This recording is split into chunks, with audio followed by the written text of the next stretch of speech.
Okay, let's start. So we are starting with a new reading, derivative. ठीक है, ये अपना new reading derivative level 2. So in derivative we have two chapters level 2 के अंदर में. सबसे पहला you have reading number 30 and reading number 31. आप देख लेना आपके पास कौन सा book. I think it should be of book number 4. ठीक है, तो वो सामने रखिएगा स्क्वाइजर. तो you can see reading number 30 and reading number 31. तो दो चैप्टर है वैसे बोलने के लिए या दो रीडिंग है बोलने के लिए, बट अंदर में डिस्कस करने के लिए बहुत सारा चीज है. Because if you remember in 2023 खासकर जो लेवल 1 जिनका क्लियर हुआ है, डेरिवेटिव के अंदर में we use to have around 8-9 chapters, right, segregated into different different study sessions. अलग अलग एक चैप्टर्स होता था, छोटा छोटा होता था, बट वॉल्यूम वाइज बहुत होता था. Because we use to have 8-9 chapters and focus use to be in terms of pricing. वहां पे फोकस रहता था यार प्राइस कैसे डिटरमाइन करें, राइट. फ्यूचर्स कॉन्ट्रैक्ट का, फॉरवर्ड कॉन्ट्रैक्ट का प्राइस कैसे डिटरमाइन करे, गेन लॉस कैसे डिटरमाइन करे. So it use to be pricing and valuation. But yes, बहुत what you say relate smaller form में होता था, not at a deeper level. बहुत ज्यादा डीपर लेवल पे जाके डिस्कशन नहीं होता था, बट एक बेसिक अंडरस्टैंडिंग वहां पे अपने को जरूर हो जाता था कि फॉरवर्ड फ्यूचर्स के अंदर में डिफरेंस क्या है, ऑप्शंस वगैरह क्या होता है, कॉल ऑप्शंस, पुट ऑप्शंस वगैरह क्या होता है. लास्ट चैप्टर सबका फेवरेट बाइनोमियल मॉडल, जिसे वैल्यूएशन निकालते थे, जो खासकर सब बच्चा छोड़ के जाता था मैक्सिमम, जिससे मैंने पूछा है.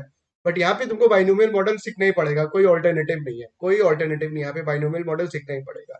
तो मैं जानबूझ के लेवल 1 इसीलिए डिस्कस कर रहा हूँ ताकि तुम लेवल 2 का जो सीरियसनेस है वो समझ पाएगा कि लेवल 1 में अगर कोई कुछ छोड़ा है तो लेवल 2 में उसको कोई मतलब छोड़ने का कोई मौका ही नहीं मिलेगा. You have to cover each and everything, there is no other alternative. वहां पे अपने डिस्कस करते थे एकदम बेसिक.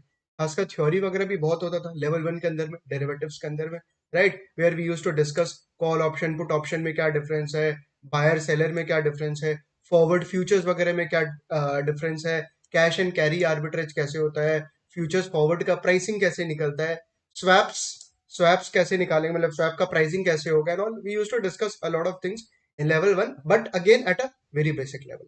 ठीक है, तो सर लेवल 2 में क्या चीज है देखो. लेवल 2 में सबसे पहले लेवल 1 का तो टच अपॉन है ही, मतलब you should be clear about level 1. That is very important. अगर कोई का डेरिवेटिव वीक है तो हो सकता है उसको लेवल 2 में थोड़ा सा प्रॉब्लम हो, बट अपने क्लास में अगेन क्या करूंगा मैं, बेसिक्स आपको जरूर समझाऊंगा. मतलब आई विल नॉट प्रिज्यूम कि आपको लेवल 1 पूरा आपका स्ट्रेंथ होगा, मतलब वो अजम्पशन के बेसिस पे थोड़ा सा हो सकता है बच्चा के लिए डिफिकल्टी हो जाए.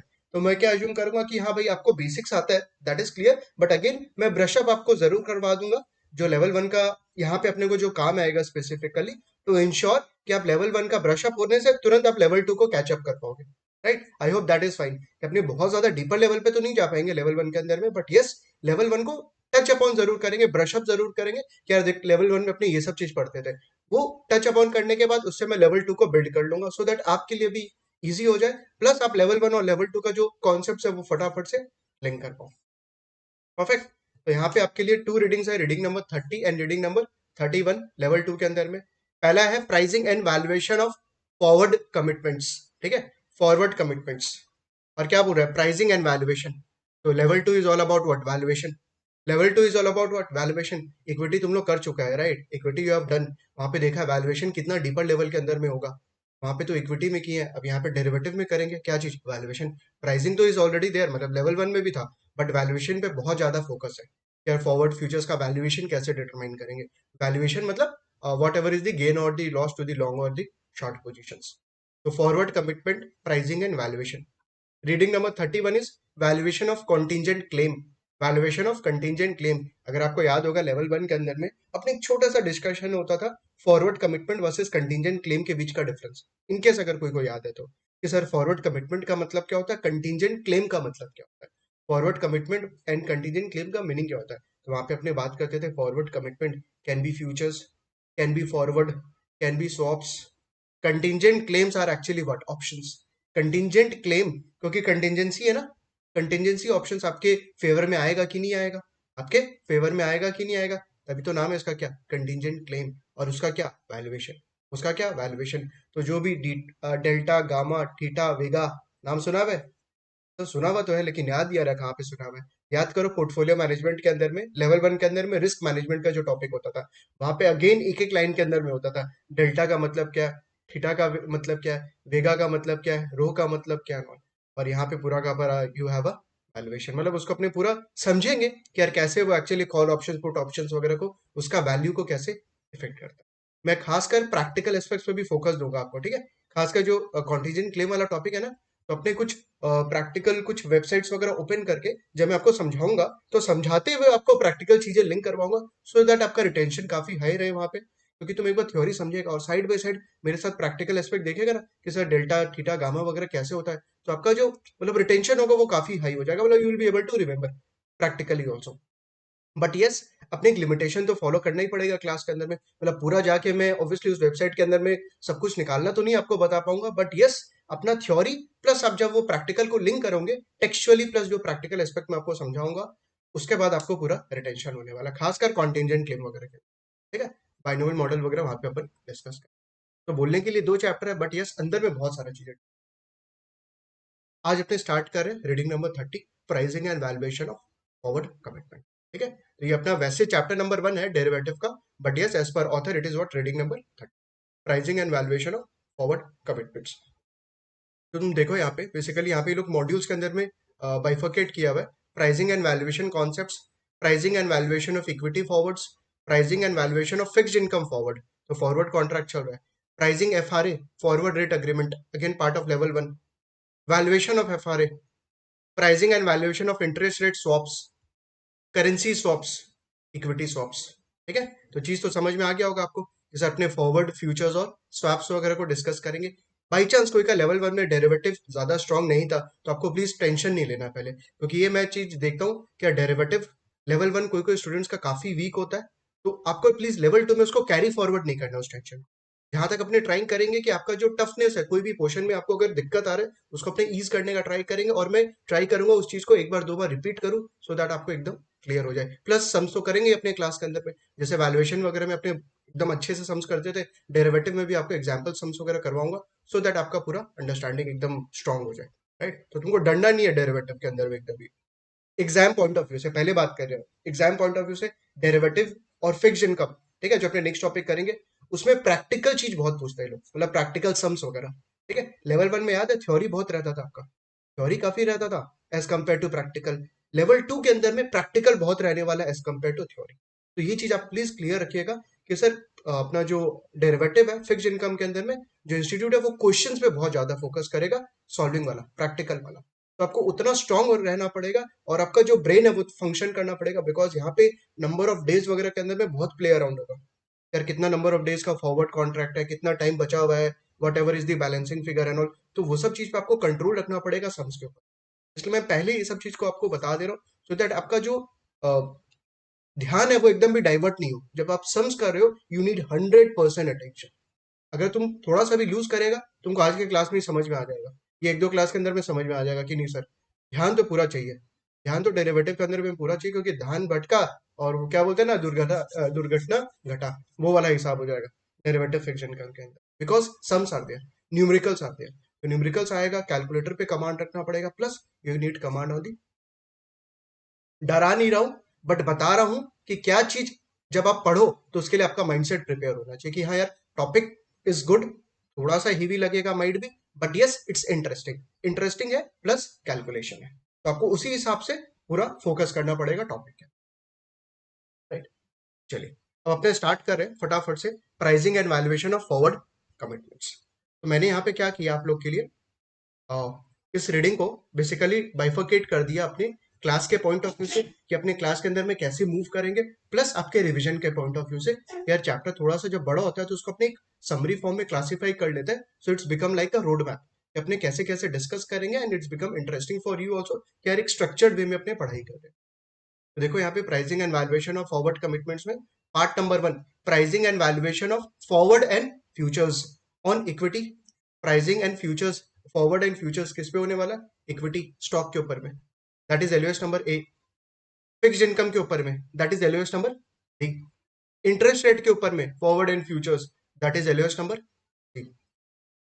Part number 2, cash and carry arbitrage, cash and carry arbitrage ये अपना लेवल 1 का भी होता था, cash and carry arbitrage that is LOS number B. फिर part number 3, swap pricing and valuation, part number 3 swap pricing and valuation, तो यहाँ पे आपको अपने डिस्कस करेंगे interest rate swap that is LOS number E, currency swap LOS number F, फिर swap pricing and valuation of equity swap, LOS number जी। अगर आपको याद होगा interest rate swap, currency swap, equity swap level 1 में पढ़े हुए तो है, लेवल 1 के अंदर में सर पढ़े हुए तो है, बट यहाँ पे क्या बोल रहा है आपको, प्राइसिंग एंड वैल्यूएशन करना है। Is it fine? ये समझ में आ रहा है कि लेवल 1 और लेवल 2 में क्या डिफरेंस है सर?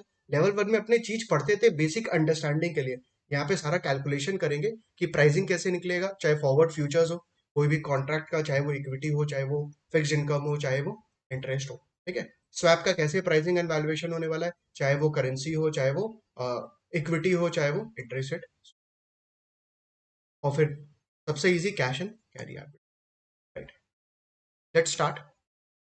आई होप आपको रोड मैप पता लग गया होगा कि कैसे अपने डिस्कस करेंगे। तो अपने सबसे पहला बेसिक कॉन्सेप्ट से स्टार्ट कर रहे हैं, बेसिक कॉन्सेप्ट के साथ स्टार्ट करें।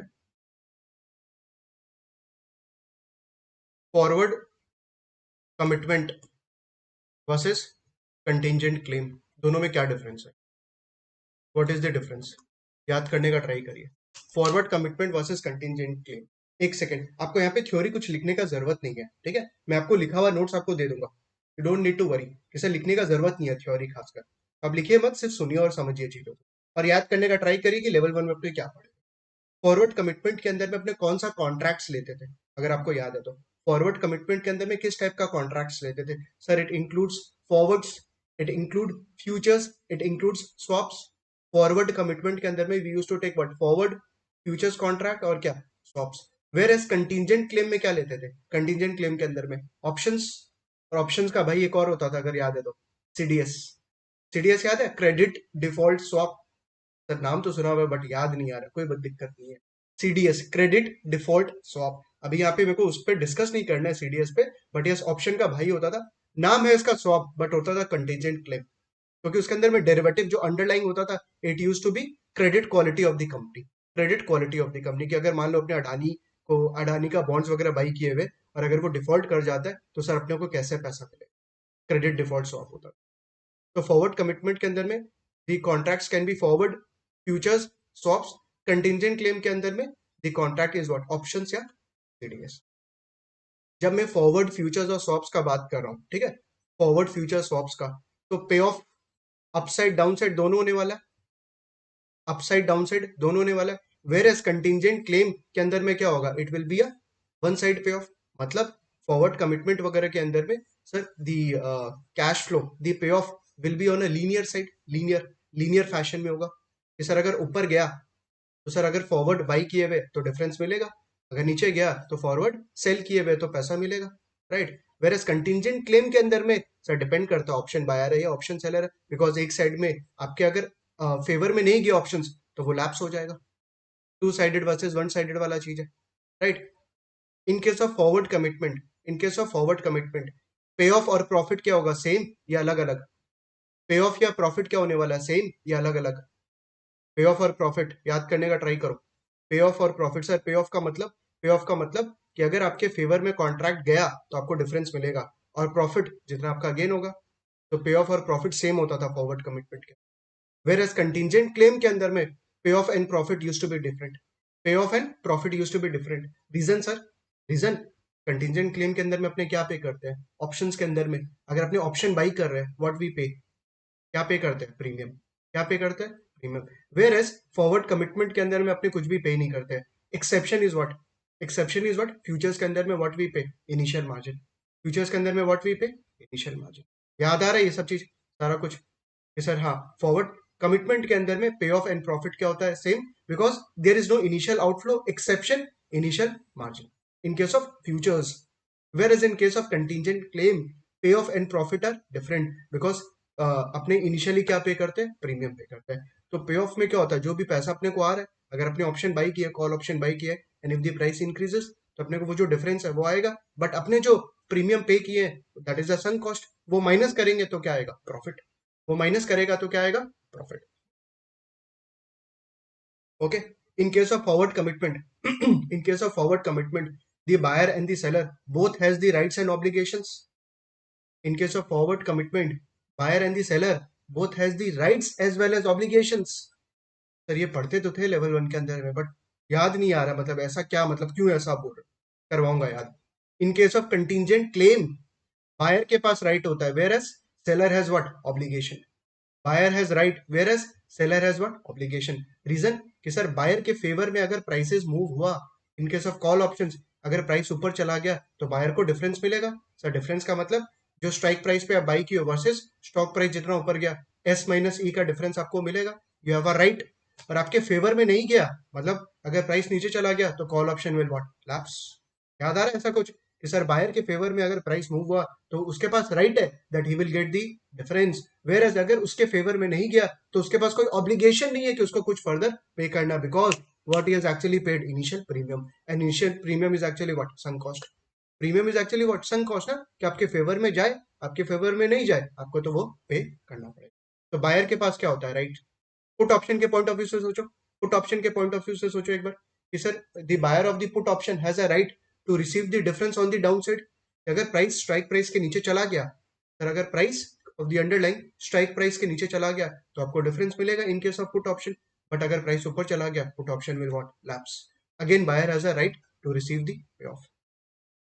ऑब्लिगेशन कुछ नहीं होता है, वेयर एज सेलर का क्या होता है, सिर्फ ऑब्लिगेशन ही ऑब्लिगेशन होता है, there is no right as such. क्योंकि अगर आपके फेवर में नहीं गया प्राइस, आपके फेवर में नहीं गया, सोचो कॉल ऑप्शन जो सेल किया, प्राइस अगर इंक्रीज हो गया, प्राइस अगर इंक्रीज हो गया, क्या चीज है सर, स्ट्राइक प्राइस, अगर प्राइस ऊपर चला गया, कॉल ऑप्शन बायर को पैसा मिलेगा, whereas call option seller का क्या ऑब्लिगेशन है कि उसको पे करना पड़ेगा। वेयर एज अगर प्राइस नीचे चला गया, स्ट्राइक प्राइस से अगर प्राइस नीचे चला गया तो कॉल ऑप्शन सेलर के लिए क्या, कुछ उसको मिलेगा क्या, कुछ नहीं, क्योंकि उसको क्या मिला हुआ ऑलरेडी, ऑप्शन प्रीमियम। तो आपके पास और कोई राइट ही नहीं है that you will receive the future cash flow, because you have already receive the initial premium. But yes you have an obligation कि अगर प्राइस ऊपर चला गया स्ट्राइक प्राइस से, तो as a call option seller आपको कॉल ऑप्शन बायर को पैसा।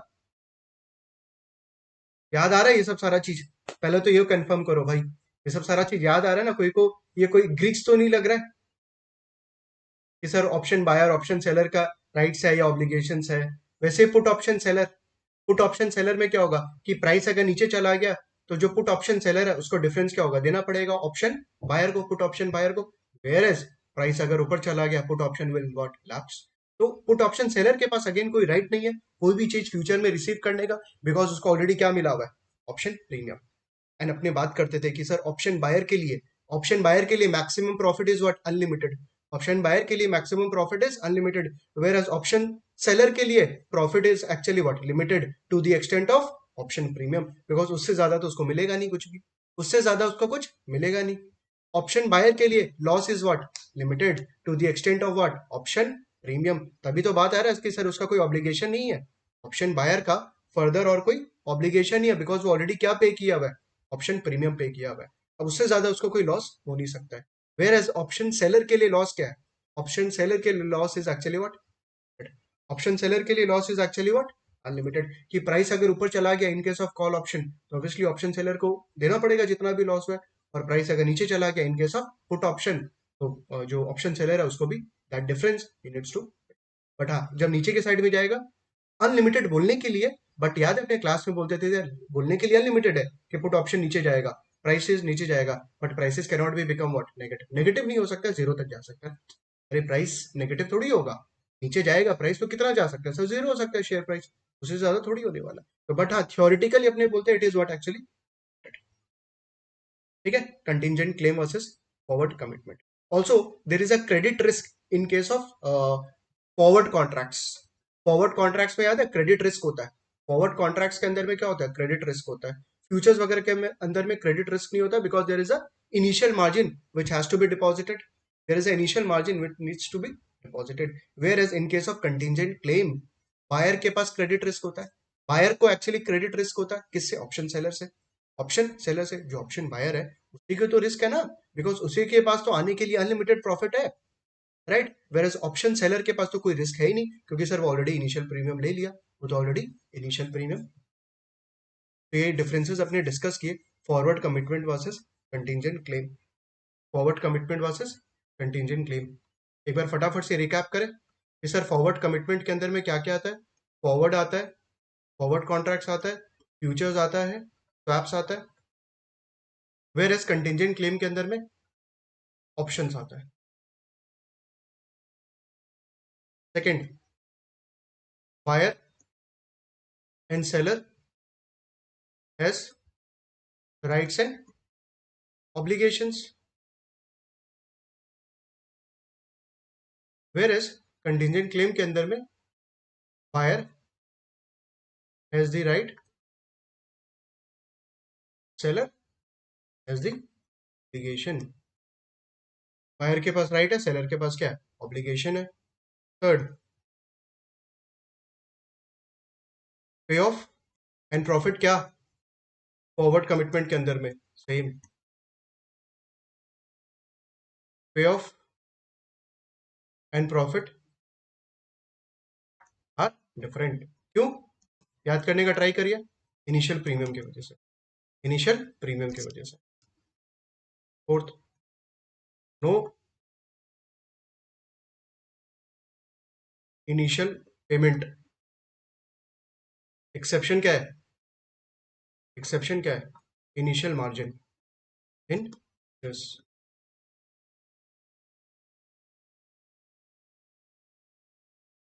यहाँ पे क्या, premium payment, premium by the buyer, buy the right.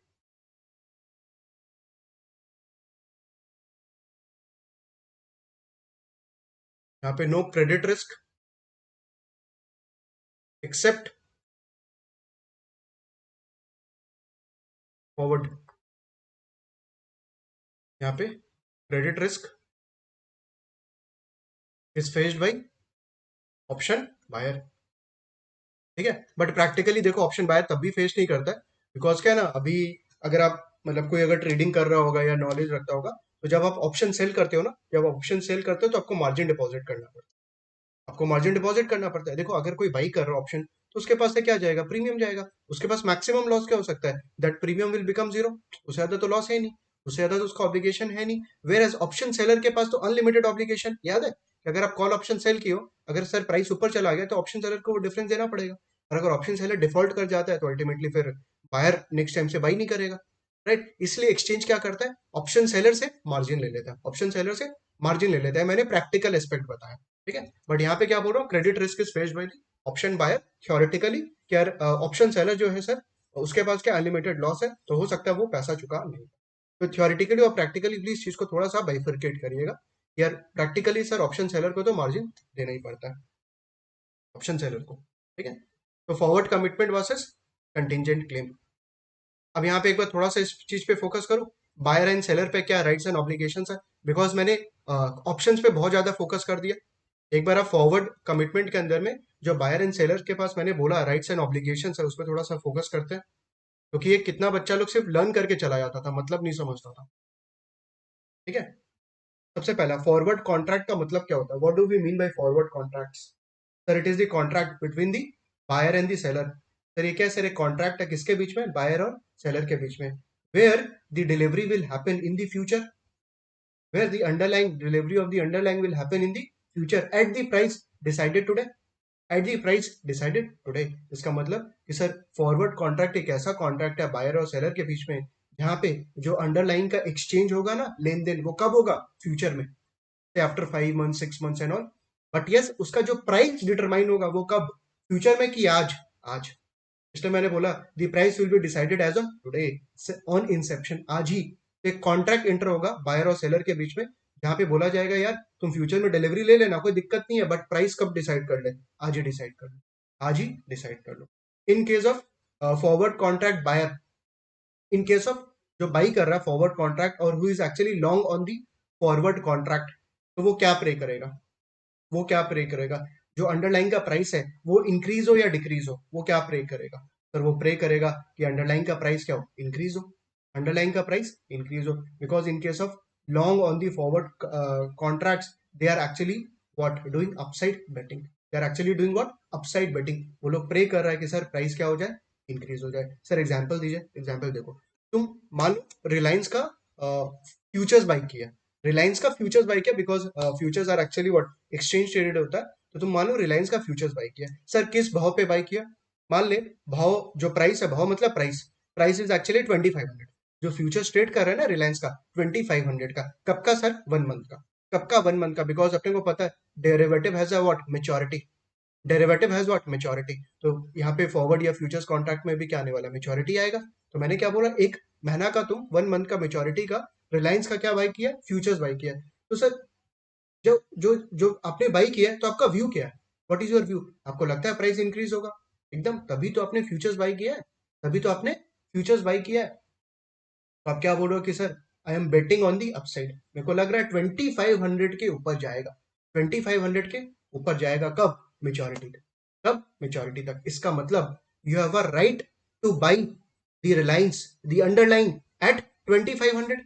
इसका तो ये मतलब हुआ तुम फ्यूचर्स बाई किया भाई 2500 का, इसका मतलब क्या हुआ कि सर मेरे पास राइट है कि यार मैं जो अंडरलाइन है ना रिलायंस को, उसको मैं बाई कर सकता हूँ at 2500, at 2500 on maturity, on maturity. Sir अगर दाम हो गया 2800, तो दाम हो गया 2800, तो सर कैसे करेंगे, तो अपने लेवल 1 के अंदर में बात करते थे sir, there can be cash settlement और there can be physical settlement, cash settlement versus physical settlement. Futures के अंदर में focus use to be cash settlement, futures के अंदर में अगर आपको याद है, आपने कैश सेटलमेंट पे ज्यादा फोकस करते थे। सर कैश सेटलमेंट का मतलब ये है भाई कि आपने एक कॉन्ट्रैक्ट एंटर किया that you will buy at 2500, दाम अगर 2800 हो गया तो आपके फेवर में चला गया ना, अरे आपके पास राइट है to buy the underlying at 2500, और मैंने बोला मार्केट में अब कोई और अगर आएगा उसको कितना पे बाई करना पड़ेगा, 2800 पे। तो आप क्या करोगे, 2800 प्राइस हो गया, 2500 पे आपका राइट था, दैट 300 का फायदा आपको मिल जाएगा, दैट 300 का फायदा आपको मिल जाएगा। तो ये जो सेलर है, जो फॉरवर्ड सेलर है,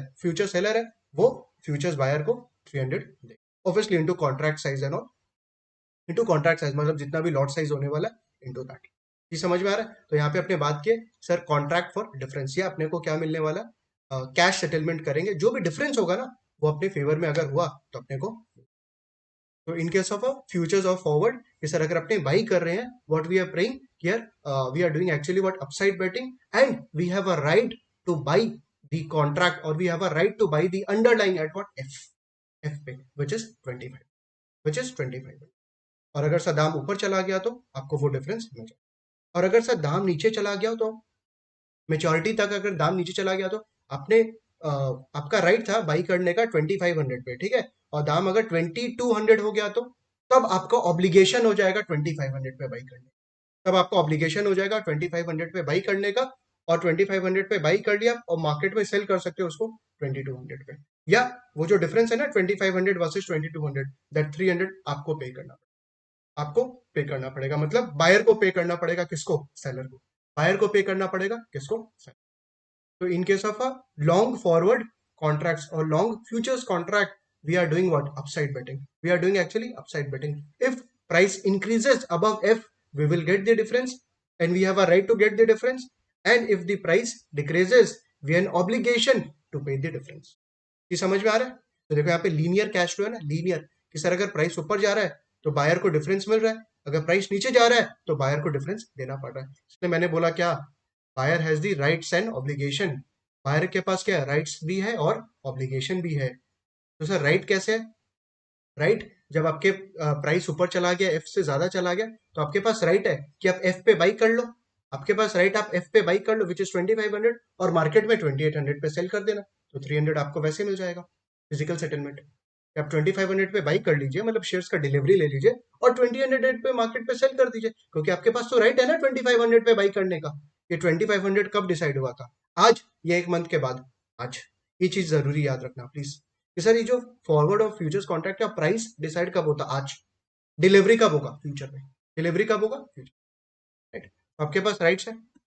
सेकंड, ऑब्लिगेशन का मतलब कि सर 2500 पे मेरे पास राइट था, दाम अगर 2200 हो गया ना, मेरा ऑब्लिगेशन हो जाएगा that I have to take the delivery और I have to buy the shares at 2500, और मैं मार्केट में उसको रोते हुए सेल करूंगा 2200, रोते हुए इज फाइन, क्योंकि यार 2500 का चीज आपको बाई करना पड़ गया, जो कि दाम जिसका कितना चल रहा है 2200, तो 2200 पे अपने क्या करेंगे, सेल करेंगे, तो 300 का आपका ऑब्लिगेशन है, मतलब वो ऑब्लिगेशन आपको बेसिकली डिफरेंस देना पड़ जाएगा, किसको, सेलर को।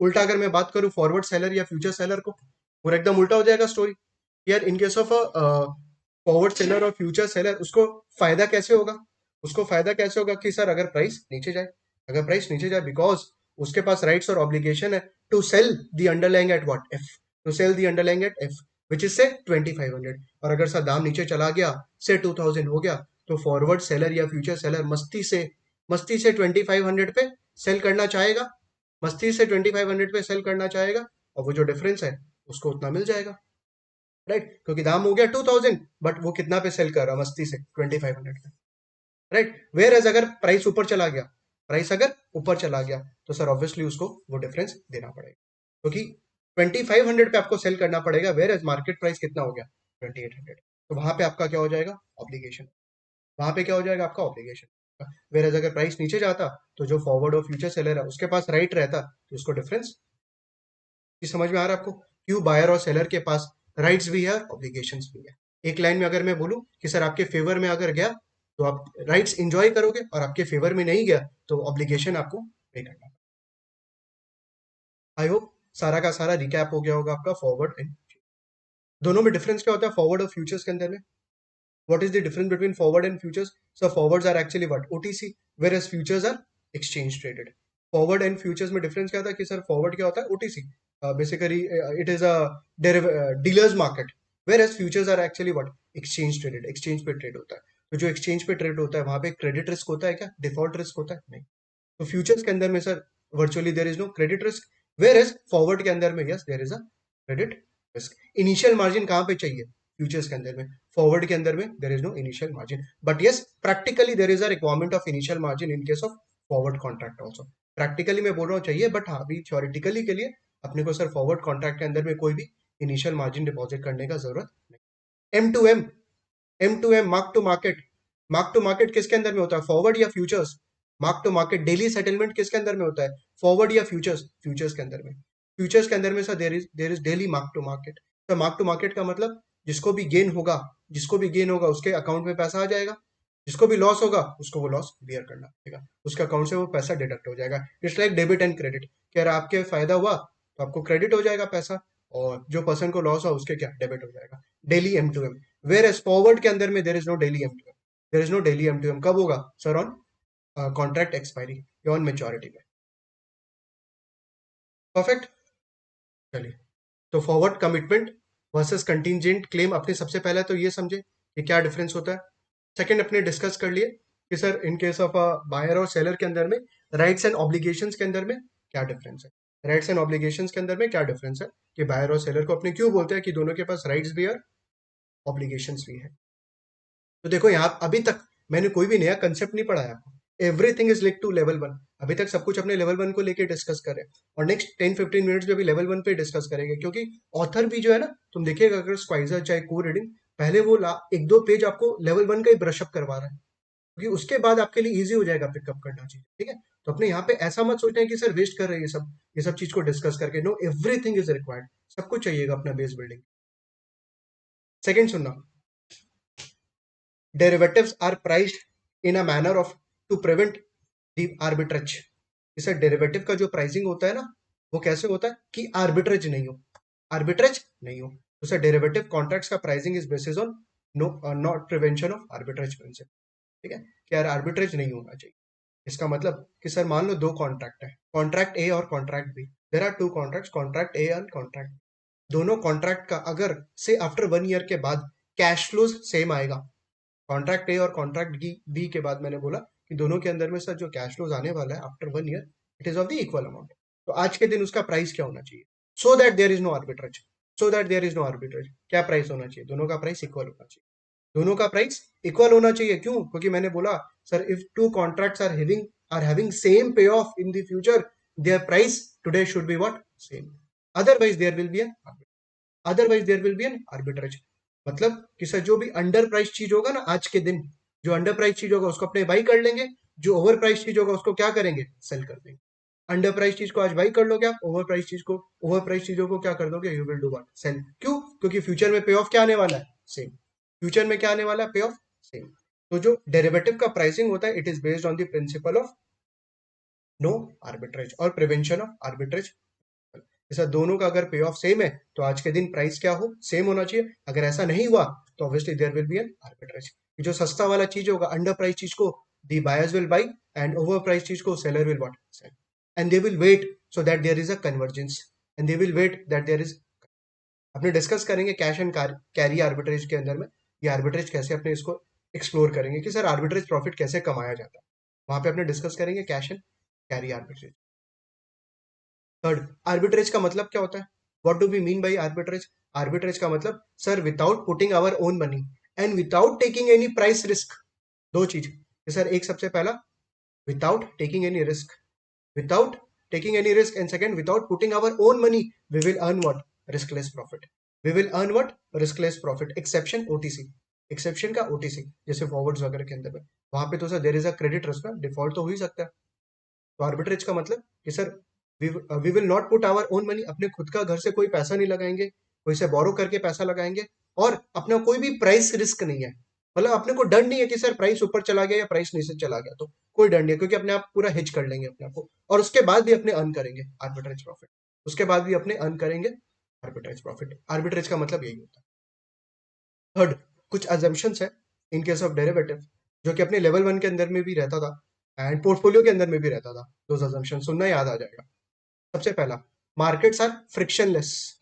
मार्केट्स आर फ्रिक्शनलेस मतलब no taxes, no transaction cost, no taxes, no transaction cost, securities are fully divisible, unlimited risk-free lending and borrowing opportunity at RF, short selling is also allowed। याद आ रहा है कुछ ऐसा कि sir कुछ assumptions अपने पढ़ते थे डेरिवेटिव के अंदर में भी और पोर्टफोलियो के अंदर में भी, कि सर मार्केट्स क्या है, फ्रिक्शनलेस है, मतलब ना ही कोई टैक्सेस है, ना ही कोई ट्रांजैक्शन कॉस्ट है, और unlimited risk free borrowing and opportunity at RF. Also securities are what actually fully divisible, मतलब आप अगर आपको 1.2 शेयर बाई करना, बाई कर सकते हो। 1.2 शेयर बोल रहा हूँ मैं, 1.2, एक शेयर और 1.2 20% मोर, तो उतना भी आप शेयर बाई कर सकते हो। ठीक है, ये सब सारा थियोरिटिकल है भाई, प्रैक्टिकल में क्या टैक्सेस नहीं है सर? है, खर्चा नहीं है, बाई सेल करने का खर्चा नहीं लगता है। Unlimited risk free lending opportunity boring तुम कर सकते हैं क्या आरएफ पे? नहीं। शॉर्ट सेलिंग आराम से कर सकता है क्या? नहीं। कुछ कुछ कंट्रीज में है that you can carry forward the short selling positions and all, India में थोड़ी है कि आप कैरी फॉरवर्ड कर सकते हो।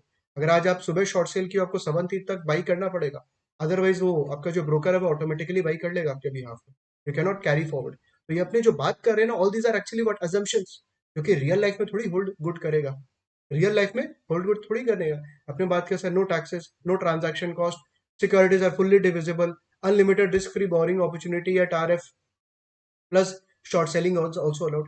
बट रियल लाइफ में तो एवरीथिंग इज देयर, मतलब सब कुछ पे टैक्सेस भी है, ट्रांजैक्शन कॉस्ट भी है, सिक्योरिटीज थोड़ी फुल्ली डिविजिबल, अपने थोड़ी आज के दिन रिलायंस का 1.5 शेयर बाई कर सकते हैं। अरे रिलायंस का आई कैन बाई इधर 1 और 2, I can not buy 1.5 share, right? So all these are actually not applicable in the real life, but yes it's applicable in the theoretical life. Theoretical life के अंदर में ये सब चीजें एप्लीकेबल है, तभी तो आप आर्बिट्रेज कर सकते हो, तभी तो आप एक्चुअली आर्बिट्रेज कर सकते हो। Is it clear? फंडामेंटल्स यहां तक क्लियर है भाई? बताओ, कोई डाउट यहां तक बेसिक कंसेप्ट के अंदर में? तो we discuss forward commitment, contingent claim, फिर आर्बिट्रेज को लेकर डिस्कस किए, उसके बाद प्रिवेंशन ऑफ आर्बिट्रेज प्रिंसिपल, यार अगर दो चीज का प्राइस सेम है तो सर आज के दिन उसका, सॉरी दो चीज का अगर पे ऑफ सेम है तो आज के दिन उसका प्राइस क्या होना चाहिए? सेम होना चाहिए, राइट? फिर फॉरवर्ड एंड फ्यूचर्स के बीच का डिफरेंस, फॉरवर्ड कॉन्ट्रैक्ट में क्यों बायर के पास राइट और सेलर के पास भी राइट रहता है, प्लस दोनों के पास ऑब्लिगेशंस रहता है। और कंटिजेंट क्लेम तो डिस्कस किए ही अपने ऑप्शंस के अंदर में, call options versus put options. But obviously यहाँ पे कंटिजेंट क्लेम पे मेरा ज्यादा फोकस नहीं है, बिकॉज यहाँ पे मेरा ज्यादा फोकस किस पे रहेगा? Forward commitment. कंटिजेंट क्लेम तो ऑब्वियसली नेक्स्ट चैप्टर है ना, तो वहां पे वापस से कॉल ऑप्शन, पुट ऑप्शंस वगैरह डिस्कस करेंगे, राइट? और कोई डाउट यहाँ तक नहीं है तो फिर अपने नेक्स्ट करते हैं, obligation part with a put seller point of view. बोल रहा है कि सर पुट जो सेल कर रहा है, ठीक है, जो पुट ऑप्शन सेल कर रहा है उसका ऑब्लिगेशन कैसे है। एक बार पहले बायर के पॉइंट ऑफ व्यू से सोचिए, आपको सेलर के पॉइंट ऑफ व्यू से तुरंत समझ में आ जाएगा। देखो अगर आपने पुट ऑप्शन बाई किया है, व्हाट यू आर एक्सपेक्टिंग कि सर प्राइस नीचे जाएगा, परफेक्ट है कि प्राइस नीचे जाएगा, और अगर प्राइस नीचे चला गया, you have a right to receive the difference. Option buyer के पास राइट है डिफरेंस रिसीव करने का, इसका मतलब ऑप्शन सेलर के पास ऑब्लिगेशन है पे करने का। पुट ऑप्शन सेलर के पास है ऑब्लिगेशन, ऑब्लिगेशन आपको पे करने का। चलिए पुट ऑप्शन सेलर पे आइए। पुट ऑप्शन सेलर कि सर अगर प्राइस नीचे चला जाता है तो पुट ऑप्शन सेलर को बायर को देना पड़ेगा, ऑब्लिगेशन है। बट अगर प्राइस ऊपर चला गया तो put option will what? Lapse. Put option will what? Lapse. तो पुट ऑप्शन सेलर के पास कोई राइट है क्या कुछ रिसीव करने का? कोई राइट नहीं है भाई फ्यूचर में। क्यों? क्योंकि वो क्या लेके बैठा है, क्या खा के बैठा है? Premium. He has already taken what? Premium. उसके बाद अब फ्यूचर में उसको कुछ नहीं मिलने वाला है, जो है सिर्फ ऑब्लिगेशन ऑब्लिगेशन ही है, कोई राइट है ही नहीं। क्योंकि सर अगर पी माइनस किया तुम, तेरा व्यू है कि प्राइस ऊपर जाएगा, तेरा व्यू है क्या पी माइनस के अंदर में कि प्राइस ऊपर जाएगा, because P minus is equivalent to what? C plus. P minus is equivalent to C plus in terms of direction. C plus को क्या लगता है सर? दाम ऊपर जाएगा। पी माइनस को भी क्या लगता है? दाम ऊपर जाएगा। बट अगर दाम आपके फेवर में नहीं गया, मतलब ऊपर नहीं गया और प्राइस नीचे चला गया, तो पुट ऑप्शन सेलर को पे करना पड़ेगा। That is why put option seller का क्या ऑब्लिगेशन है, कोई राइट नहीं है, क्योंकि वो राइट खो चुका है, उसको सिर्फ ऑप्शन प्रीमियम मिलेगा। राइट? आई होप क्लियर हो गया होगा जो डाउट था आपका।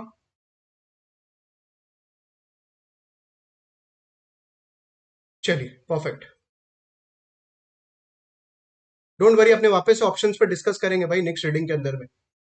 कॉल ऑप्शन पुट ऑप्शन पे वापस से डिस्कस करने वाले हैं। यहाँ पे तो क्या आपको बेसिक एक बार बस मेरे को डिफरेंस बताना था, that is why we have to touch upon. ठीक है, वो अपने स्टार्ट करते हैं फॉर्मली। तो अपना फंडामेंटल्स यहाँ पे क्लियर हो गया। सबसे पहले मैं स्टार्ट कर रहा हूँ कैश एंड कैरी आर्बिट्रेज। ठीक है, जो पार्ट नंबर 2 है ना, वो वाला पहले कर रहा हूँ, cash and carry arbitrage. Part number 2, cash and carry. This is LOS number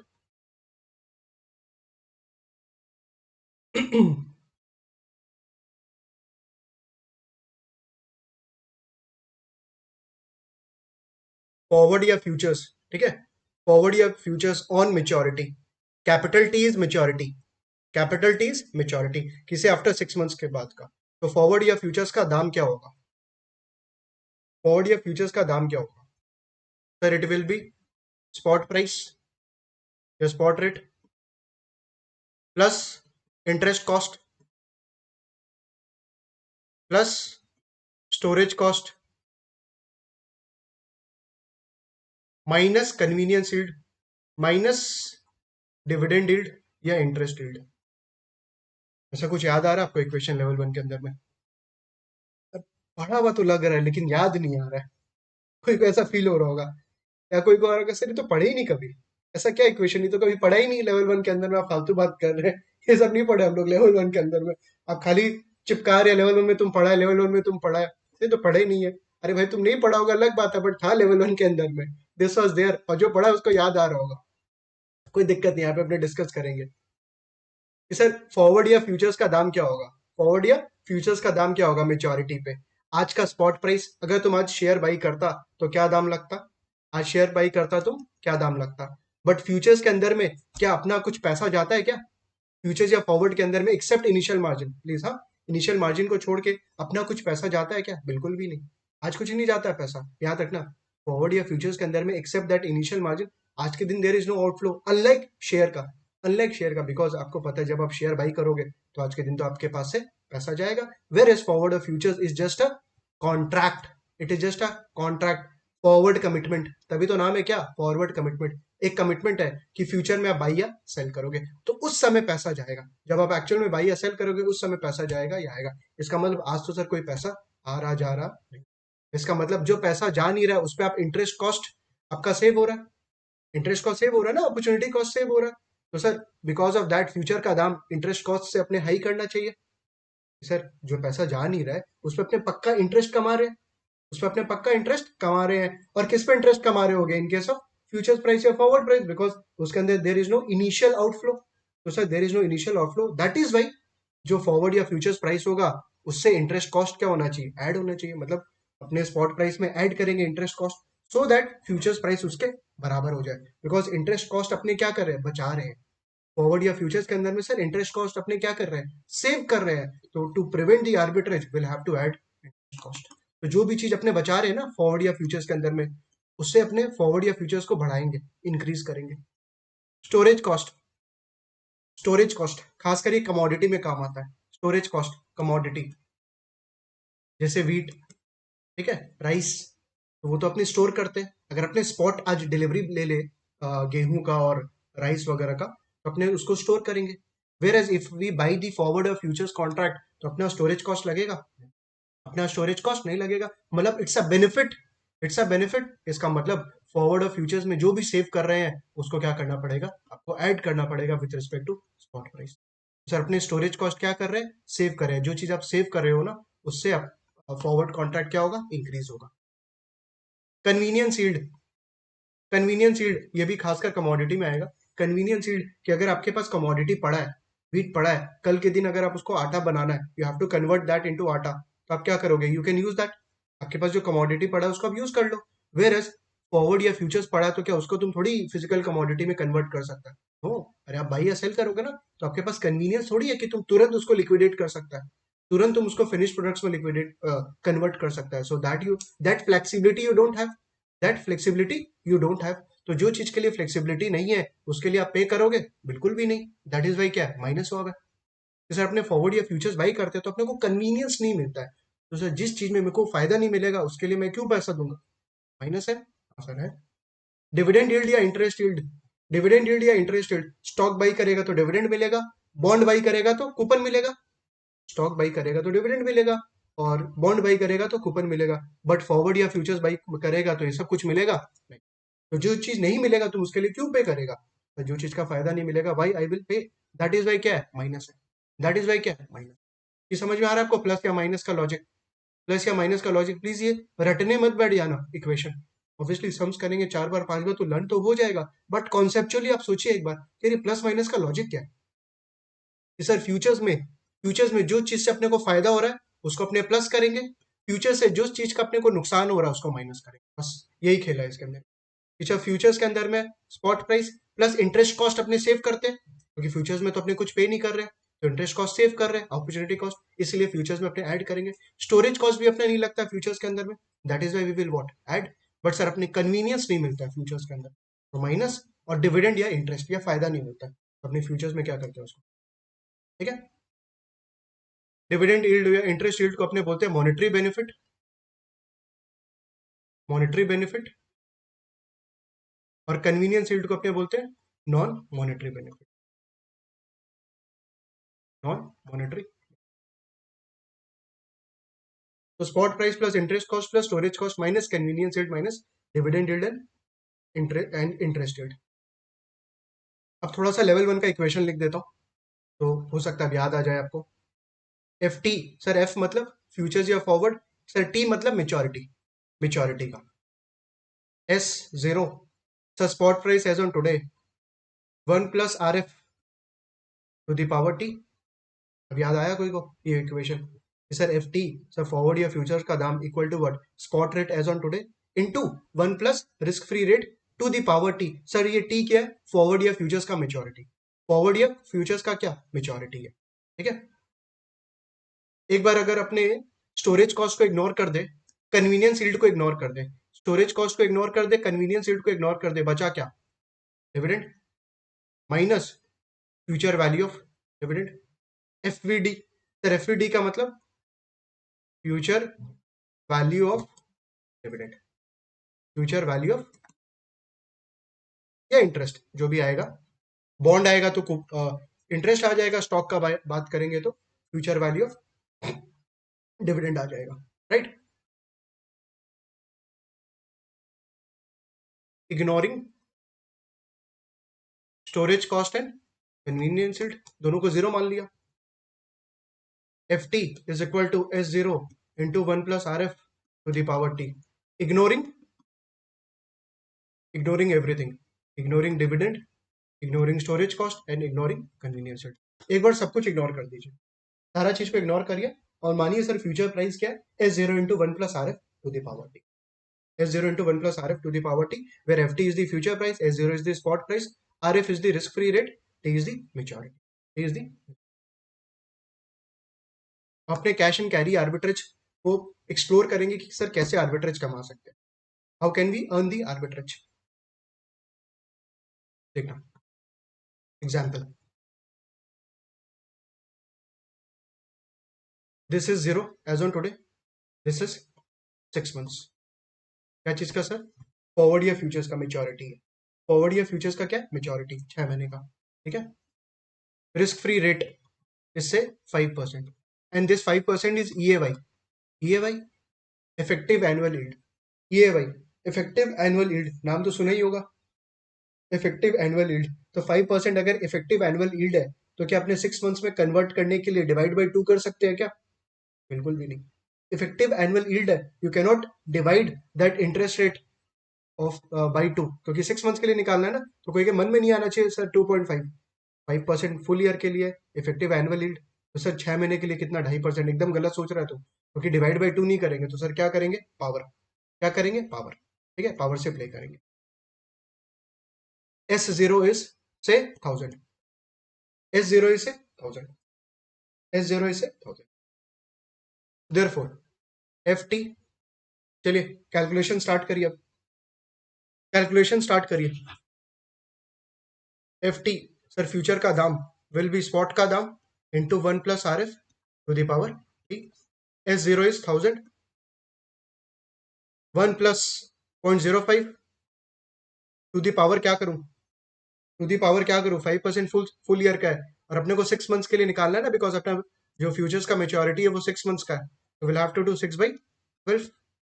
logic क्या था, लेवल 1 में मैं कैसे आपको करवाता था कि 5% मानो अगर पूरे साल का है, which is actually is there, numerator में क्या लेना है, अपने को कहाँ जाना है, where we want to go. Denominator में लेना अपने को ये जो 5% है सर, कितने टाइम के लिए, 12 मंथ्स के लिए। अपने को जाना कहाँ पे है, अपने को 6 महीने में जाना है, ठीक है, 6 मंथ्स में जाना है। तो 6 डिवाइडेड बाई वॉट,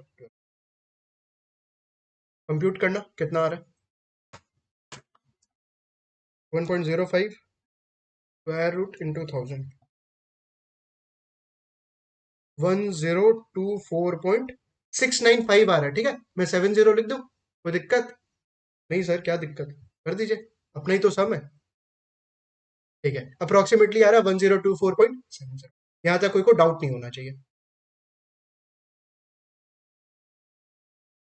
ये है कि actually this is should be price, should B intrinsic value होता है ना, जैसे इंट्रिंसिक वैल्यू कि क्या होना चाहिए given the current price, given the current price sir futures का दाम क्या होना चाहिए। बहुत इंटरेस्टिंग बात चलेगा, प्लीज यहाँ पे 100% फोकस चाहिए आप लोगों का, अदरवाइज तुम लूज कर जाएगा ये टॉपिक।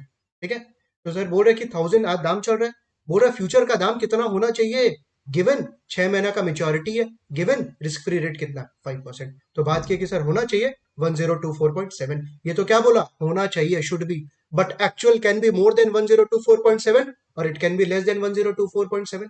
अरे एक्चुअल मार्केट में तो सर फ्यूचर प्राइस अलग हो सकता है ना। केस 1, एक्चुअल फ्यूचर्स का जो दाम चल रहा है दैट इज से 1030, एक्चुअल फ्यूचर का जो दाम चल रहा है that is actually what 1030। Sir ये कहां से आया, मैंने अपने मन से लिया भाई, एक्चुअल दाम चल रहा है 1030, तो क्या फील आ रहा है आपको यहाँ पे, फ्यूचर्स ओवर प्राइस्ड है या अंडर प्राइस्ड, फटाफट, फ्यूचर्स ओवर प्राइस्ड है या अंडर प्राइस्ड। बोला कि होना चाहिए सर 1024.7, दाम चल रहा है 1030, तो the futures is actually what, over priced, futures are actually what, over priced. Reason, actual FT is greater than theoretical FT, theoretical FT. So जो एक्चुअल फ्यूचर्स का दाम है ना विच इज 1030, तो 1024.7 से ज्यादा है, therefore futures are actually what, over priced. तो जो चीज ओवर प्राइस्ड होता है उसको अपने क्या करते हैं, बाई या सेल, जो भी चीज ओवर प्राइस्ड होता है व्हाट वी डू, बाई और sell, we sell, we sell. तो अपने यहाँ पे क्या करेंगे, फ्यूचर्स को सेल करेंगे एंड स्पॉट को बाई करेंगे, फ्यूचर्स को सेल करेंगे एंड स्पॉट को बाई करेंगे। सर फ्यूचर सेल तो समझ में आ गया मेरे को, फ्यूचर सेल आप सही बोल रहे हो कि 1030 दाम चल रहा है तो फ्यूचर्स को सेल करिए, बट अब ये स्पॉट क्यों बाई करवा रहे हो, इसलिए बाई कर रहा हूँ because spot is under priced, because spot is under priced है। सर अंडर प्राइस्ड कैसे, देखो स्पॉट कैसे अंडर प्राइस्ड है, देखिएगा 1030 एक्चुअल एफ चल रहा है, 1030 एक्चुअल एफ चल रहा है ना, इसको एक काम करो तो स्पॉट प्राइस निकालो, तो 1030 से स्पॉट प्राइस निकालो। सर कैसे निकाले, अरे बाबा F is equal to S into 1 plus R F to the power T है, हाँ सर है। एफ पता है 1030, हाँ सर पता है। एस पता है, नहीं सर वही तो पता करना है, 1.05 to the power half, spot निकालो, 1.05 हाफ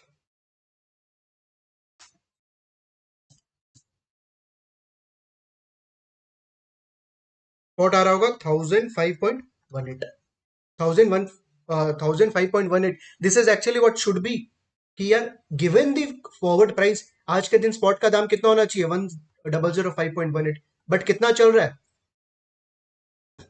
अंडर प्राइस है कि नहीं स्पॉट, एकदम है। ये समझ में आया आपको यहाँ पे? अरे इतना डिक करके जरूरत नहीं है आपको समझने का, वैसे समझने का जरूरत नहीं है, क्योंकि मैं डायरेक्टली लिख सकता था forward sell and spot buy, but spot buy क्यों कर रहा है तुम, ये चीज सोचना पड़ेगा एक बार आपको वेट करके कि अगर अपने सर फॉरवर्ड सेल कर रहे हैं स्पॉट बाई क्यों कर रहे हैं। फॉरवर्ड सेल तो किया because it is over price, but spot buy क्यों किए, क्योंकि सर स्पॉट का दाम होना चाहिए था 1005.18, बट मार्केट में कितना चल रहा है 1000, तो स्पॉट क्या अंडर प्राइस है, तो जो अंडर प्राइस रहेगा उसको क्या करेंगे भाई, we will go what long. तो forward buy and spot sell, इसको अपने बोलते हैं कैश एंड कैरी आर्बिट्रेज, इसी को ही अपने बोलते हैं cash and carry arbitrage. Sir इसका नाम थोड़ा अजीब लगता है कैश और कैरी, कोई दिक्कत नहीं है नॉर्मल कर देते हैं। कैश आउटफ्लो हो रहा है कहाँ पे, स्पॉट में, और तुम स्पॉट को कैरी कर रहा है, अंडरलाइंग एसेट को कैरी कर रहा है, सेट हुआ कैश एंड कैरी। यार तुम क्या किया सर, स्पॉट अपने बाई कर रहे हैं, कैश जा रहा है, ठीक है, वो कैसे जा रहा है नॉल बाद में आएंगे, और अपने पोजीशन को कैरी कर रहे हैं, जो अंडरलाइंग पोजीशन उसको क्या कर रहे हैं, कैरी कर रहे हैं। कैरी करने का मतलब तुम रख रहा है भाई अपने पास, मतलब तुम शाम को सेल नहीं करके जा रहा है, तुम कैरी फॉरवर्ड कर रहे हैं नेक्स्ट डे के लिए, cash and carry arbitrage, is it fine. तो कैरी कहां से वर्ड आया कि सर अंडरलाइन को कैरी कर रहे हैं, ठीक है। अब आर्बिट्रेज देखते हैं, let's check the arbitrage, let's check the arbitrage 0th point of time, inflow oblique outflow.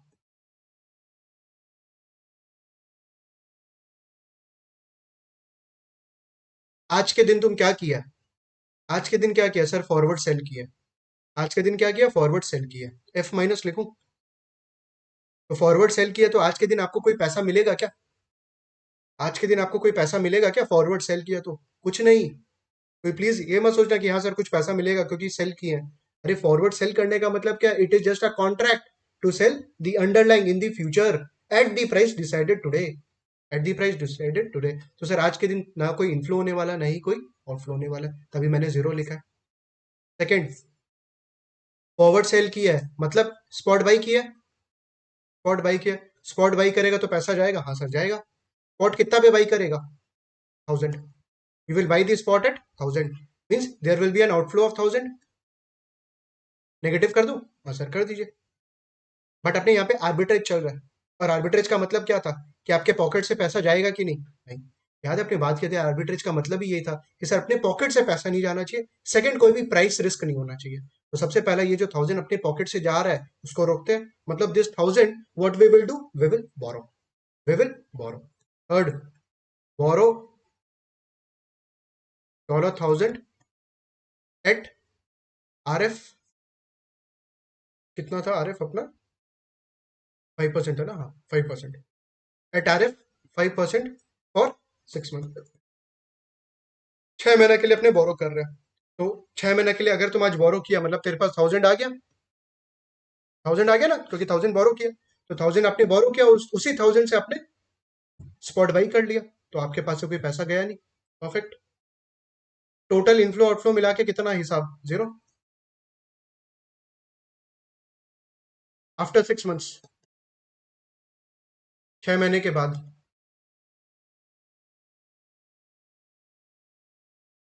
Inflow outflow, सबसे पहला जो फॉरवर्ड सेल किया था, फॉरवर्ड सेल किया मतलब you have obligation to deliver the shares. F minus का मतलब क्या होता है सर, अपने पास ऑब्लिगेशन है कि अपने को शेयर्स को क्या करना पड़ेगा, डिलीवर करना पड़ेगा, तो सर वो शेयर्स आना तो चाहिए, अरे आया है ना, आपने स्पॉट बाई किया, सोचो चीज को। सर एफ माइनस का मतलब you have a contract to deliver the shares, आपके पास कॉन्ट्रैक्ट है कि आपको शेयर्स को डिलीवर करना पड़ेगा, बट सर शेयर्स होना तो चाहिए, अरे अपने बाई किया ना स्पॉट पे शेयर्स, वही तो आपको डिलीवर करना है,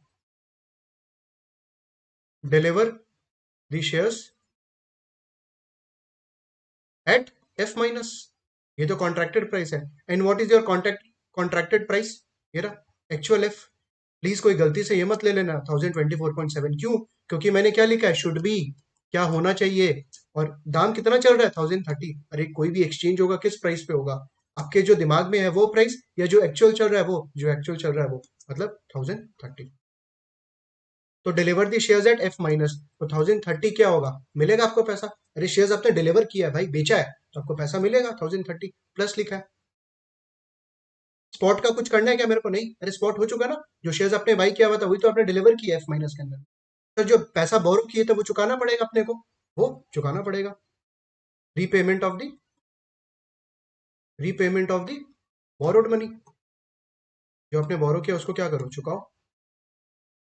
तो 1000, और 6 महीना के लिए बोरो किए थे 5%, तो कितना आएगा, ये वाला आएगा ना, देख लो भाई। 5% 6 मंथ्स के लिए बोरो किए थे 1000, कितना आएगा 1024.7। हाँ सर, इतना चुकाना पड़ेगा 1024.7। नेगेटिव कर दूं because you have to repay. Net में क्या बनेगा, 1030 आया, 1024.7 गया, 5.3 का फायदा, 5.3 का प्रॉफिट। ये समझ में आया आपको। तो आपने क्या किया, summary,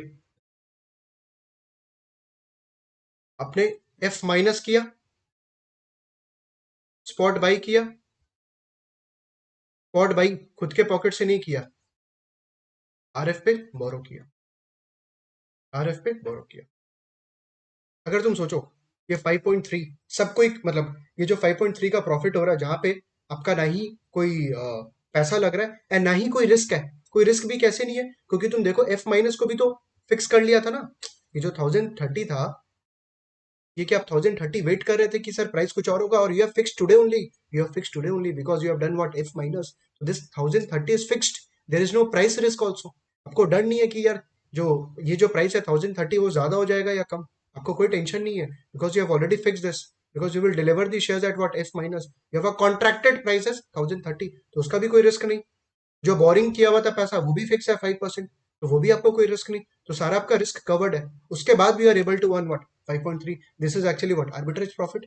this is actually what, arbitrage profit. अगर सबको ये करना स्टार्ट कर दे, सबको ये स्टार्ट कर दे, क्योंकि 5.3 तो सबको ही को लग रहा है कि यार कमाते हैं फ्री में, तो क्या होगा, सबको अगर फ्यूचर सेल करना स्टार्ट कर देगा, what will happen to the futures price, what will happen to the futures price.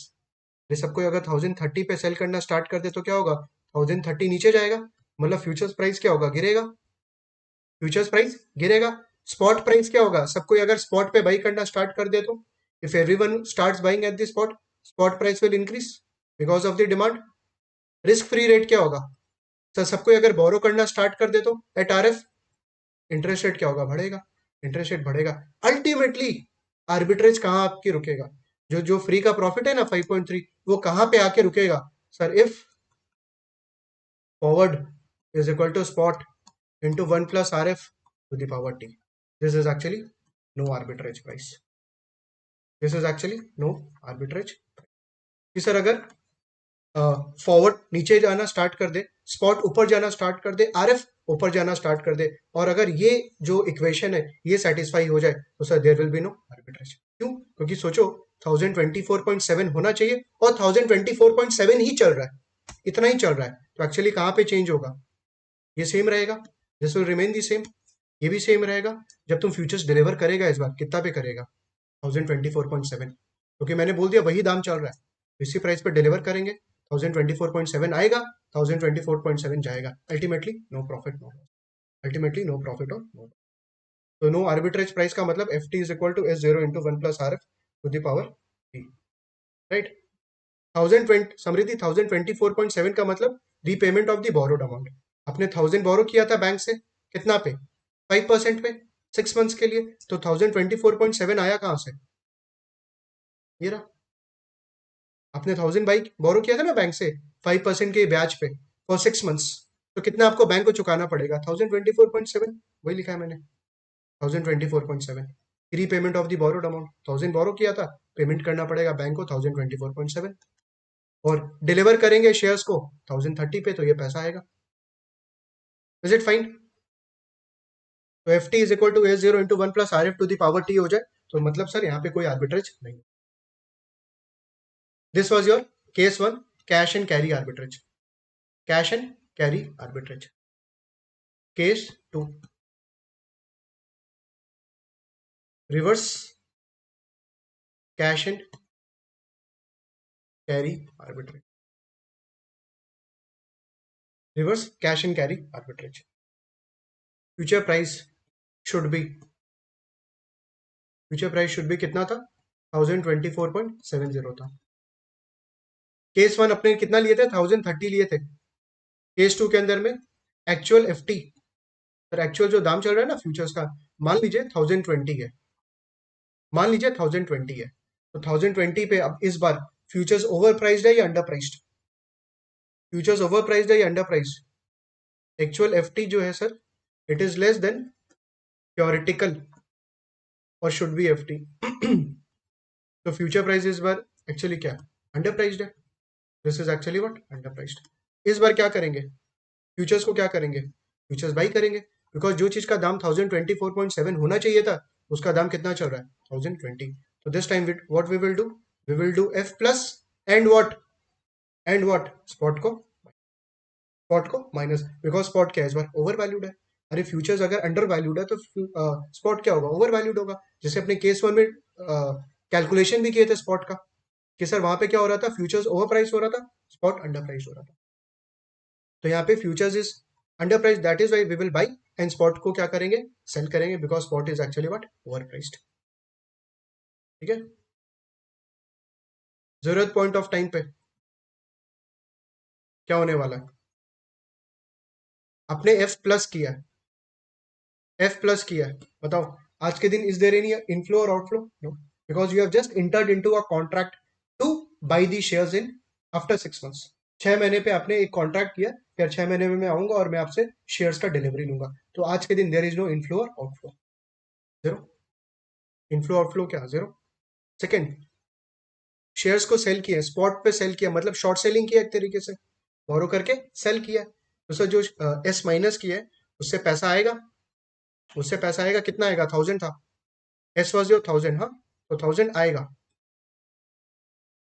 Plus लिखूं। अब ये जो 1000 आएगा ना, अपने पास नहीं रखेंगे, what we will do, we will invest. पहले वाले केस के अंदर में 1000 अपने बोरो कर रहे थे, राइट, इस समय अपने पास पैसा आ रहा है 1000, क्योंकि अपने शॉर्ट सेल कर रहे हैं, तो ये जो 1000 आ रहा है ना, अपने क्या करेंगे, इन्वेस्ट करेंगे at RF, invest $1000 at RF. तो इन्वेस्ट करेंगे मतलब पैसा जाएगा, पैसा जाएगा, इन्वेस्ट करेंगे, अपने अकाउंट से पैसा जाएगा, नेट नेट क्या, जीरो।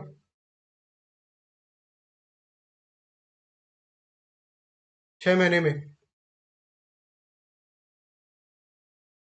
जो एफ प्लस किया है, इसका मतलब क्या, contract two by, F plus का मतलब क्या, contract two by. F plus में जो कॉन्ट्रैक्ट टू बाई किया, कितना पैसा जाएगा, ये रहा ना एक्चुअल वाला, 1020, 1020 जाएगा, सर जाएगा, बाई करेंगे। देखो शॉर्ट सेल किया हुआ था ना, तो शॉर्ट सेल करते जब अपने क्या करते, अपने को बाई करना पड़ता, तो बाई कर लेंगे और शॉर्ट सेलर को रिटर्न कर देंगे, मतलब जो जिससे बोरो किए, वो शॉर्ट सेलर क्या कर देगा, उसको रिटर्न कर देगा बाई करके। सेकंड, जो इन्वेस्ट किए थे 1000, जो इन्वेस्ट किए थे 1000, उससे पैसा आएगा,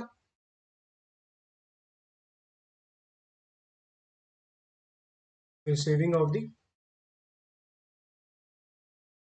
इन्वेस्टमेंट अमाउंट विथ इंटरेस्ट, कितना आएगा, दैट 1024.7 वाला नंबर, ये आएगा आपको, right. What is the difference, 1024.7 आएगा और 1020 जाएगा, कितना डिफरेंस, 4.7। अगेन क्या, arbitrage profit, this is actually what, arbitrage profit, कि 4.7 सर आएगा मेरे को, राइट।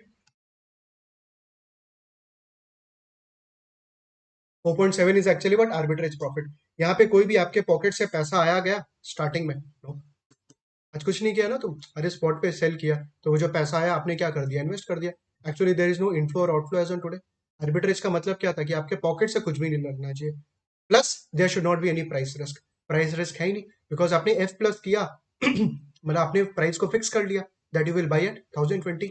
और जो इन्वेस्टमेंट अमाउंट है, ये भी आपको पता है, बिकॉज आपने आरएफ पे क्या किया है, इन्वेस्ट किया है, तो ये भी आपको पता 1024.7 आएगा।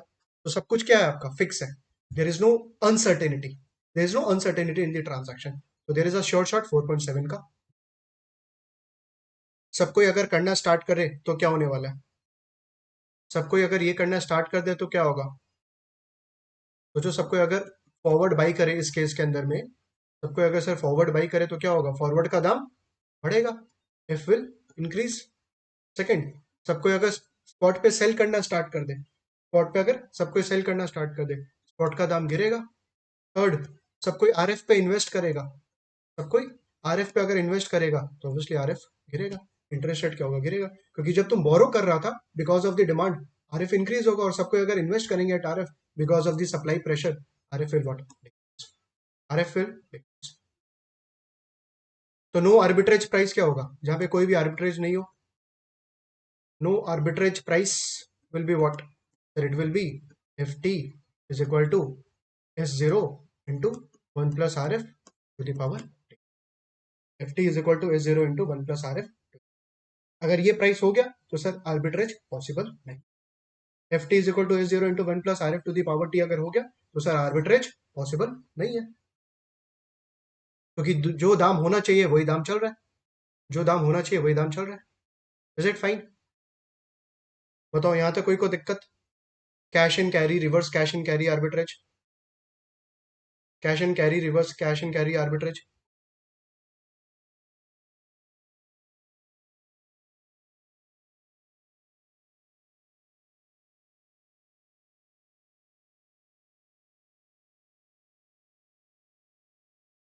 Net cost of carry, net cost of carry, ठीक है, तो अगर तुम एसेट को कैरी कर रहे हो तो नेट में क्या कॉस्ट लगेगा, नेट में क्या कॉस्ट लगेगा sir, interest cost plus storage cost, ये खर्च है, interest cost plus storage cost minus convenience yield minus dividend yield, तो क्या किया अपने, कॉस्ट लिए और उसको क्या कर दिया, नेट कर दिए, तो दिस इज माई कॉस्ट, और उसको क्या कर दो, नेट कर दो, तो नेट का मतलब जो भी बेनिफिट आ रहा है उसको माइनस कर दो, जो बेनिफिट आ रहा है उसको क्या करो, क्योंकि यार अगर आप कैरी करोगे एसेट को तो आपका इंटरेस्ट कॉस्ट लगेगा ना, क्यों, क्योंकि यार if you are buying the asset तो आज आपको पैसा देना पड़ेगा, अरे अंडरलाइन बाई कर रहे हैं अपने, फॉरवर्ड फ्यूचर्स नहीं बोल रहा हूँ, अंडरलाइन बाई कर रहे हैं, तो सर अगर बाई करेंगे तो इंटरेस्ट कॉस्ट लगेगा, अगर कमोडिटी है तो स्टोरेज कॉस्ट भी लगेगा, लेकिन अपने को कन्वीनियंस मिलेगा उस एसेट से, और अपने को डिविडेंड या इंटरेस्ट भी मिलेगा, तभी तो नाम क्या चल रहा है इसका, net cost of carry, net क्यों, क्योंकि आप बेनिफिट क्या कर रहे हो, minus, this is your cost and this is your benefit, this is your benefit, if net cost of carry is greater than zero, अगर net cost of carry positive रहता है तो फॉरवर्ड या फ्यूचर्स स्पॉट से क्या होगा, ज्यादा या कम, तो नेट कॉस्ट ऑफ कैरी मैंने बोला पॉजिटिव है, ग्रेटर देन जीरो है, तो फॉरवर्ड या फ्यूचर्स स्पॉट से ज्यादा रहेगा या कम, देख लो यहाँ पे,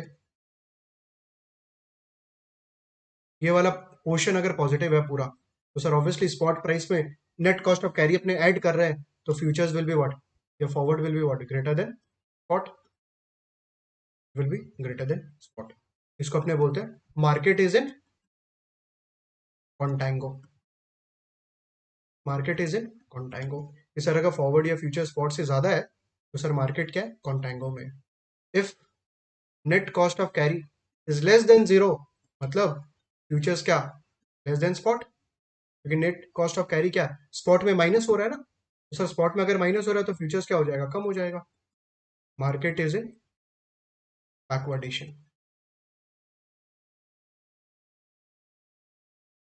मार्केट इज इन बैकवर्डेशन, अगर sir net cost of carry जो है वो पॉजिटिव है, जो फॉरवर्ड या फ्यूचर्स है वो स्पॉट से ज्यादा है, तो मार्केट किस में, कॉन्टैंगो में, और नेट कॉस्ट ऑफ कैरी अगर जीरो से कम है, अगर नेगेटिव है इसका मतलब futures is less than spot, market किस में, बैकवर्डेशन के अंदर, राइट।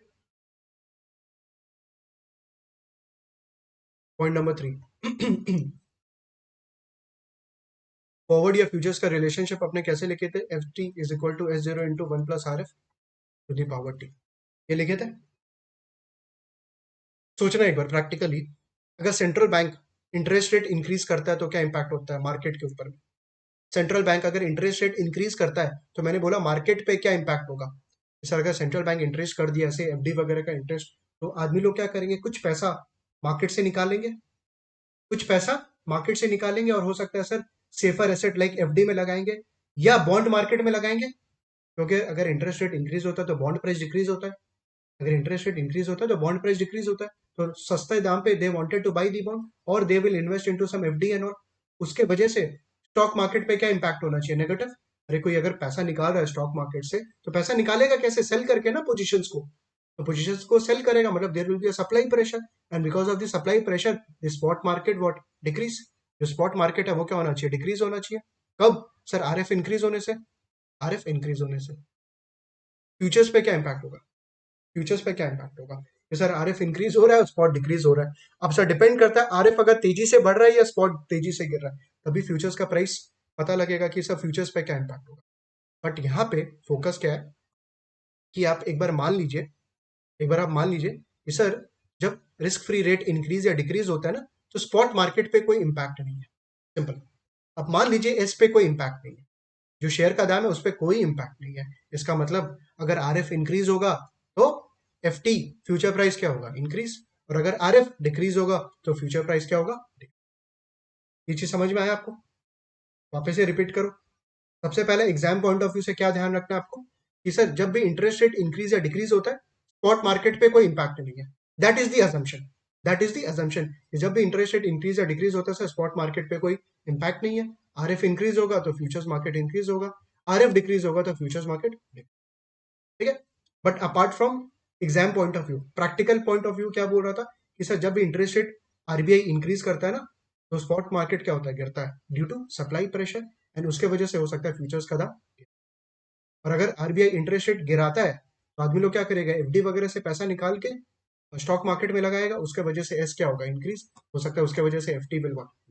बट मैंने बोला एक बार मान लीजिए कि स्पॉट मार्केट पे कोई इंपैक्ट नहीं है, तो आपको रिलेशनशिप सोचना है आरएफ और FT directly, keeping S zero and constant, S zero को आप कॉन्स्टेंट रखो, no change, no RF increase का मतलब future price increase, RF decrease future price, ये चीज आपको ध्यान में रखना है।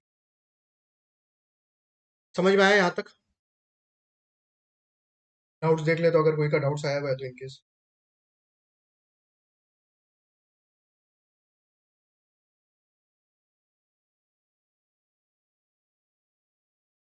Theoretically, reducing share price and increased FT will lead people to sell FT and buy stock to pull off cash and carry.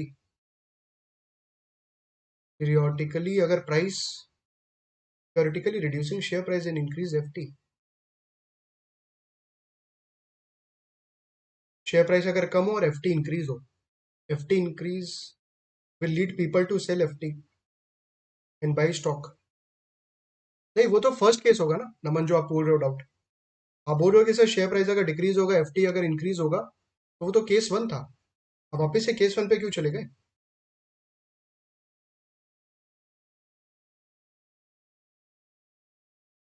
In case कोई और डाउट आपका तो आप प्लीज मेरे से क्लास के बाद समझ लेना, बट जो मेरे को आपका डाउट समझ के मतलब समझ में आ रहा है रीड करके, मेरे को केस वन लग रहा है आपका कि सर अगर एक्चुअल एफटी ज्यादा होगा, तो एक्चुअल एफटी ज्यादा होगा तो ऑब्वियसली अपने फ्यूचर सेल करेंगे, स्पॉट बाई करेंगे,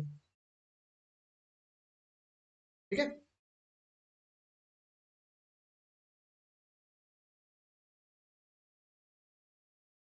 ठीक है, कोई और डाउट था तो एक बार क्लास के बाद आप पूछ लीजिएगा, क्योंकि मेरे को रीड करके यही समझ में आ रहा है।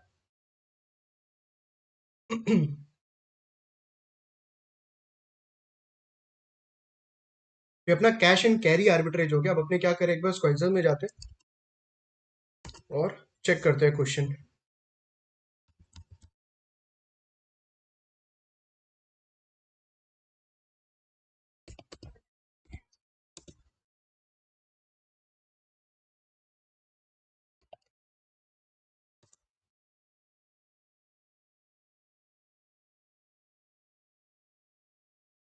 देख लो, ये लोग भी इनिशियल पार्ट में एकदम बेसिक समझाया हुआ है, उसके बाद एलओएस नंबर बी में कैश एंड कैरी मॉडल है। हम्म, यहाँ पे सम है, जिसके पास स्क्वाइजर है वो रेफर कर लेना हार्ड कॉपी में, जिसके पास नहीं है वो यहाँ पे स्क्रीन पे रेफर कर सकते। क्या बोल रहा है? Consider a 3 month forward contract on a zero coupon bond ZCB with a face value of 1000। ZCB है, इसका मतलब कोई इंटरेस्ट मिलेगा क्या? कुछ नहीं मिलने वाला अपने को, ठीक है। तो वो जो इंटरेस्ट नहीं मिलने वाला ना, मॉनेटरी बेनिफिट, उसको जीरो मान लिया। तो बोला consider a 3 month forward contract किस पे? ZCB पे, with a face value of 1000 that is currently quoted at 500। आज के दिन उसका दाम कितना चल रहा है? 500। And suppose that the annual risk free rate is 6%। Annual RF 6%। Determine the price of the forward contract under the no arbitrage principle. बुरा मान लो अगर आर्बिट्रेज नहीं है तो प्राइस कितना होना चाहिए? What should be the price? Calculate करिए, कैलकुलेट करिए आप खुद से। फ्यूचर का दाम होगा सर 500 इंटू स्पॉट कितना चल रहा था? 500। Risk free rate is 1.06 factor बना के। एंड 3 month फॉरवर्ड कॉन्ट्रैक्ट है, 3 month फॉरवर्ड कॉन्ट्रैक्ट है। तो मेरे को करना है क्या? 3/12, क्योंकि 6% अगर 12 months का तो 3 months का कितना? 3/12, 1.06 to the power 3 divided by 12 into 500, 507.34। 507.34 is actually what? No arbitrage price. Sir इस पे, ये प्राइस ऐसा है जिसपे कोई आर्बिट्रेज नहीं हो सकता। इसके ऊपर या इसके नीचे अगर हुआ तो आर्बिट्रेज होगा। जो अपने एग्जांपल ले रहे थे, cash and carry arbitrage and reverse cash and carry. तो determine the price of the forward contract अपने कर लिया ऑलरेडी, ठीक है। तो नीचे लोग पूरा एग्जांपल्स वगैरह किया है इससे, that we have already covered.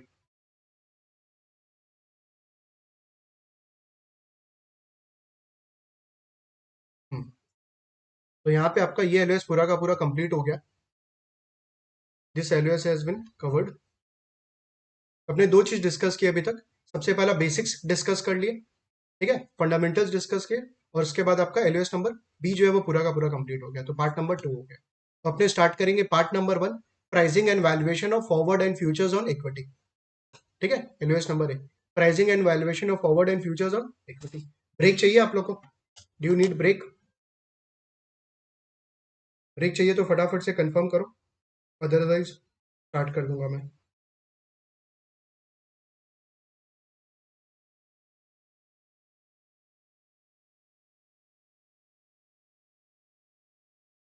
Confirm करिए यस और नो के अंदर में।